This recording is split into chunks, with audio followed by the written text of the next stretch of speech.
മുനാവലത്തുൽ മിസ്കീനി മിസ്കീനായ ഒരു മനുഷ്യന് നിങ്ങളുടെ കൈകൊണ്ടൊരു ഉപകാരം ചെയ്തു കൊടുത്താൽ, മിസ്കീനായ മനുഷ്യന് നിങ്ങളുടെ കൈകൊണ്ടൊരു ചായയോ ഒരു വെള്ളമോ എടുത്തു കൊടുത്താൽ, പാവപ്പെട്ട ഒരു മനുഷ്യന് നിങ്ങളുടെ കൈകൊണ്ടൊരു ഭക്ഷണം എടുത്തു കൊടുത്താൽ, മോശപ്പെട്ട മരണം അവർക്കുണ്ടാവില്ല എന്ന് റസൂലുള്ളാഹി സ്വല്ലല്ലാഹു അലൈഹി വസല്ലം.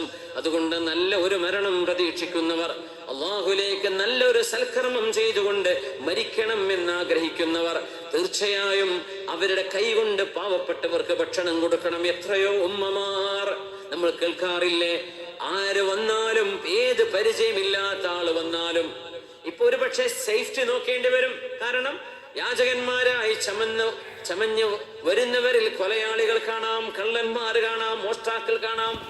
നിങ്ങളുടെ ചുറ്റുപാടുകൾ സുരക്ഷിതമാണെങ്കിൽ മാത്രം. എത്രയോ ആളുകൾ വീട്ടിലേക്ക് വരുന്ന യാചകന്മാർക്ക് ഭക്ഷണം കൊടുത്തിട്ടേ പറഞ്ഞേക്കാറുണ്ടായിരുന്നുള്ളൂ. അങ്ങനത്തെ ഒരു കാലമുണ്ടായിരുന്നു നമ്മുടെ നാടുകളിൽ. അവർക്ക് മിസ്കീന്മാരാണോ എന്നറിയുമ്പോൾ ഉള്ളത് കൊടുക്കുന്നത്. അന്നത്തെ മിസ്കീന്മാരും അങ്ങനെയാണ്. അവർ ആർത്തിയുള്ളവരായിരുന്നില്ല, അവർ മോഷണം ചെയ്യുമായിരുന്നില്ല, വീടിന്റെ ഉള്ളിലേക്ക് ജനൽ പഴുതിലൂടെ നോക്കുമായിരുന്നില്ല. അത് ചെയ്യാൻ പാടില്ലെന്നാണ് അള്ളാഹുവിന്റെ ഹബീബ് പറയുകയാണ്. മുനാവലത്തുൽ മിസ്കീൻ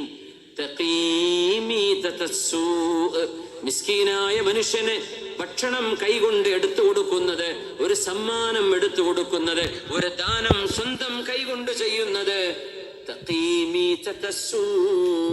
മോശപ്പെട്ട മരണം സംഭവിക്കാതെ നിങ്ങളെ സൂക്ഷിക്കാൻ അത് കാരണമാകും. അല്ലാഹു നിങ്ങൾക്ക് മോശപ്പെട്ട മരണത്തിൽ നിന്ന് മോചനം തരുമെന്ന് അഷ്റഫുൽ ഖൽഖ് റസൂലുള്ളാഹ്